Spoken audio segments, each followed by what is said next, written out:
En 2008, Ari Folman s'imposait avec son troisième film, Valse avec Bachir, comme l'une des têtes de pont du nouveau cinéma israélien, et aussi l'un des très rares réalisateurs à avoir su, de manière novatrice, utiliser le médium de l'animation à des fins non plus ludiques, mais politiques et historiques, à savoir ici la guerre menée par Israël au Liban en 1982, dont Ari Folman est un vétéran.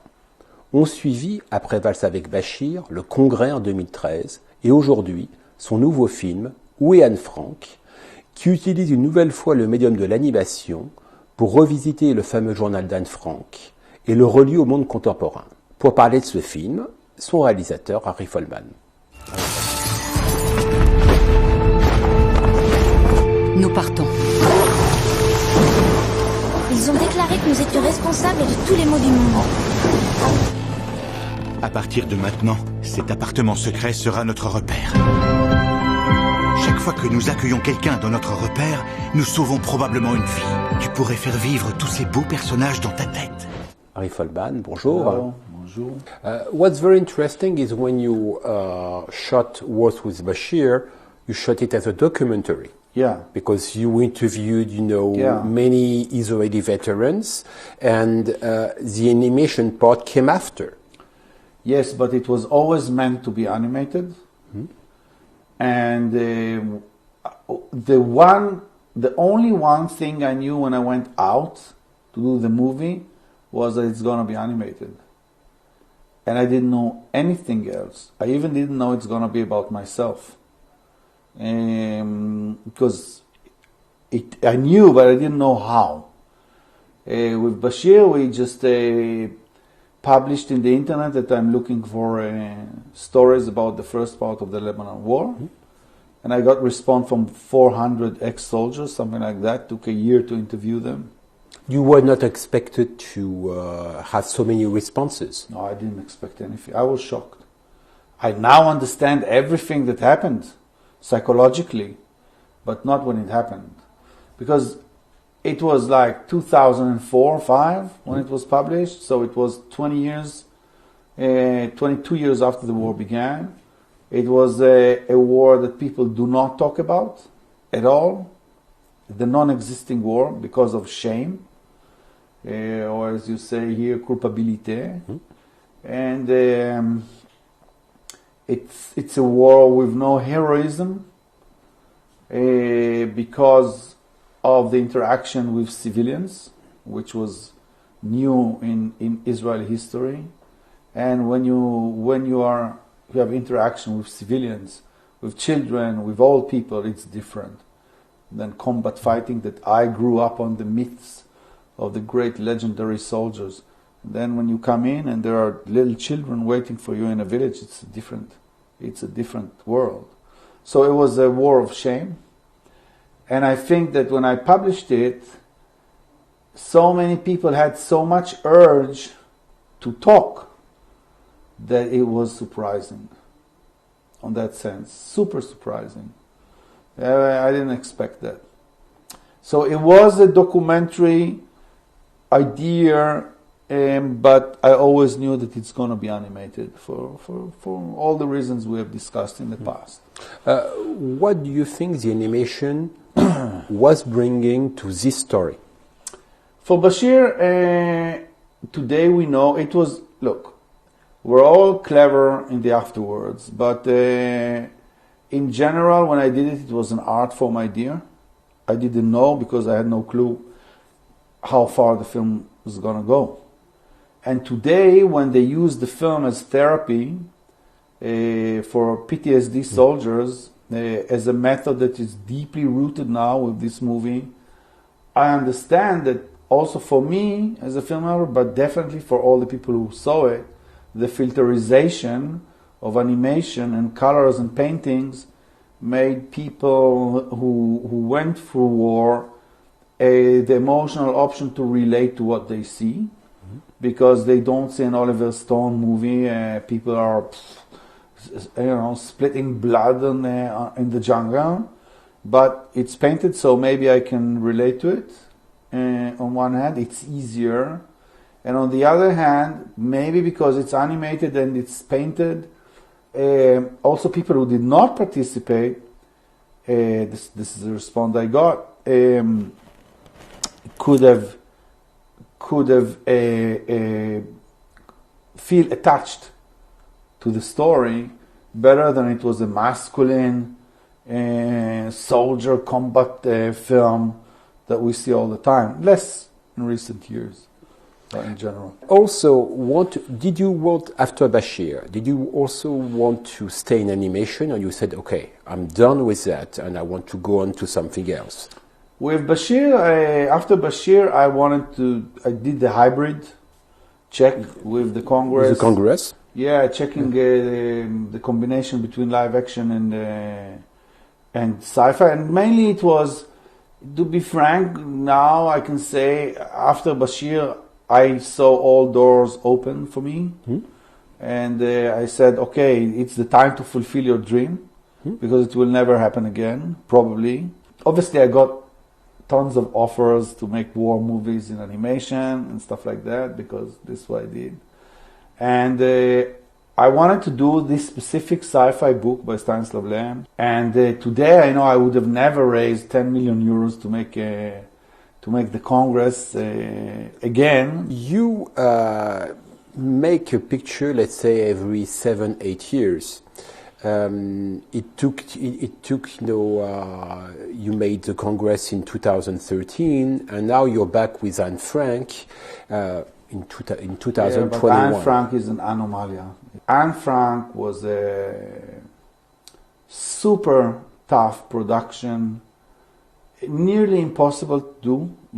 It's nearly impossible to do a 20 million euro animated movie in Europe as a co-production. It's not possible. You cannot do more than 13, 14 million. So it took us years. It took me years to convince distributors that I can make an animated movie for children with the subject of Holocaust, and it will be profitable, and it will be commercial. No one believed that. I thought it would be really easy, by the way. You have the IP of Anne Frank. Yeah. You have my credit as an animation filmmaker. You have the idea of making it for children. Why don't people jump in the wagon? And also, we were obviously really far away from the real numbers. So we started, and only after I released the book, The Graphic Diary, which was a massive success immediately. It sold 1.5 million copies in 26 languages. Then distributors here in France, in the massive countries, except in Germany, where we didn't have a distributor or TV, because, I mean, what do the Germans, how are they connected to the Anne Frank story? Probably they have nothing to do with it, so they didn't take it. The only place in the world. I mean, how are they connected? Even how did they contribute to the Anne Frank story that now they would take and broadcast the movie about Anne Frank? I mean, they have nothing to do with Anne Frank, right? So it's the only place where we couldn't raise money. But in general, it was very tough. Was it a story you thought about for a long time, or it just came up on your table? First, it was not my idea. I never wanted to do it. I refused to do it. I was a representative of the Frank family, came to Tel Aviv to meet me. Mm-hmm.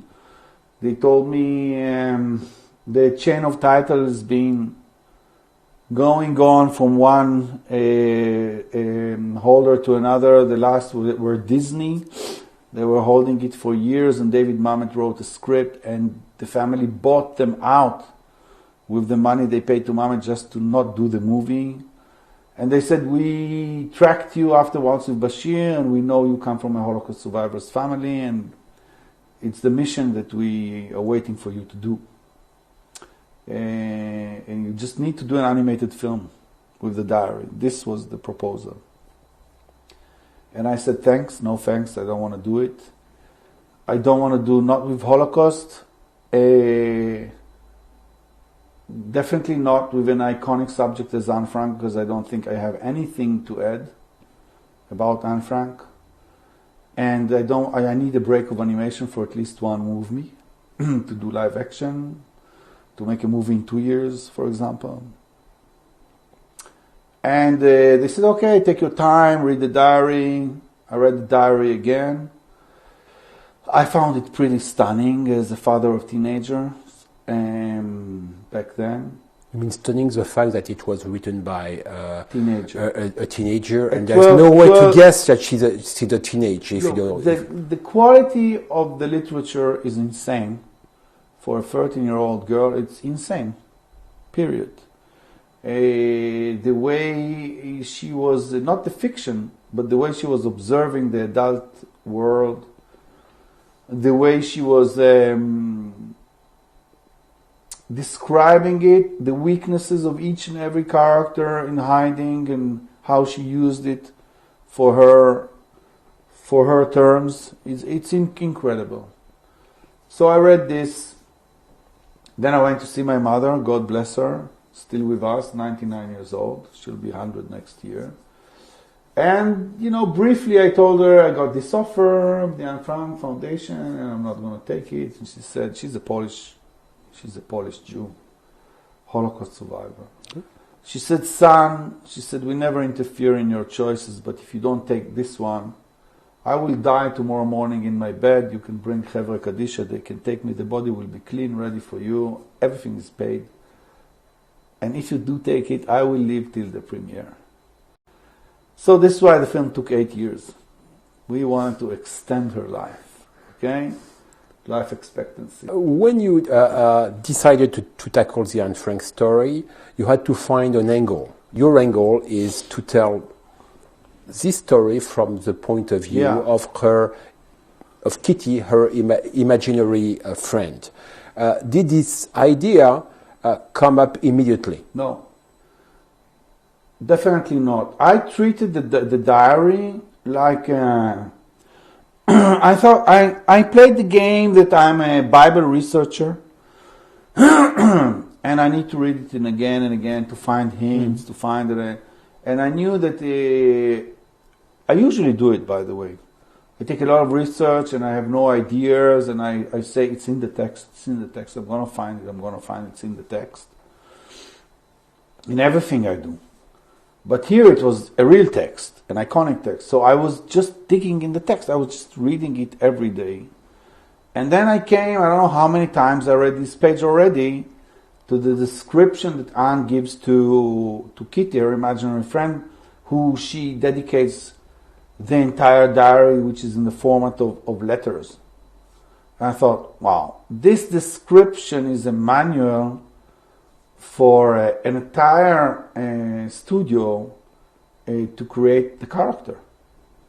Everything is there. How she looks, how she smiles, how she walks, her behavior, everything, with the name of the actresses, the girlfriends of Anne. And so I said, okay, first we create her. And once she was ready, I thought, okay, now she can tell the story because she's here. So this is how it came up. And then it was a very long process of writing, the longest I've ever had. And honestly,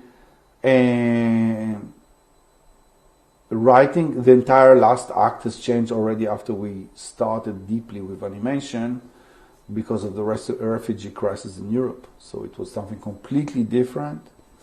And I remember coming here to Paris and meeting Jean. He said he wanted to do the movie, he didn't like the last act, which was totally different. And I was looking, okay, I trust this guy's taste a lot. And I knew that something's not good in the last act, but we already started animating the first and second act. And then came the refugee crisis, and I changed entirely the last act, but it was very late in the process. So that's how you made the Anne Frank story also a contemporary story. Yeah, when I took it, I told the family, look, I will do it in 3 conditions. The first one was that we do it for really young children. The second one, that I will tell the story of the last 7 months of Anne Frank, which is not told. Even in the original Stevens film in 1959, he did have a The one with Audrey Hepburn. The classic one. Classic one, winning 3 Oscars. Good movie. Good movie. Holds the time. Hardcore, tough movie. Great filmmaking. Really, really great. By a director who shot the images of the Dachau concentration fantastic camp. movie.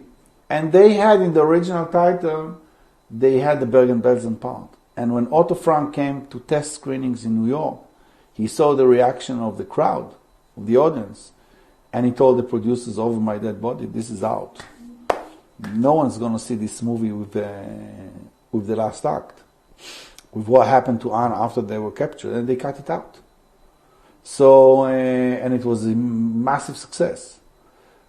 Eventually, if you know the history of the title, Anne Frank would have never become Anne Frank if not for Broadway and Hollywood, because the diary did nothing, and this is a story for its own. I know there is a title somewhere in America. They're trying to do it for many years now. He went to America with this crazy Jew, Meir Levin. Yes. Who was a journalist during the war, and he thought of himself as a playwright. It's a long story. There's this book. Was also a filmmaker. Was also a filmmaker of its own. He made its film, The Illegals. I think it's called The Illegals. The Illegals, and he wrote also a book called Obsession with Anne Frank, and he devoted his entire life after the war to the Anne Frank story. He was obsessed, and they went together to America. Meir Levin wrote a play. He cheated Otto Frank, let's say, because Otto Frank signed that he has the rights on the diary, Meir, and the play and everything, and they started touring America looking for a theater that will do the Meir Levin play, and no one wanted to do it.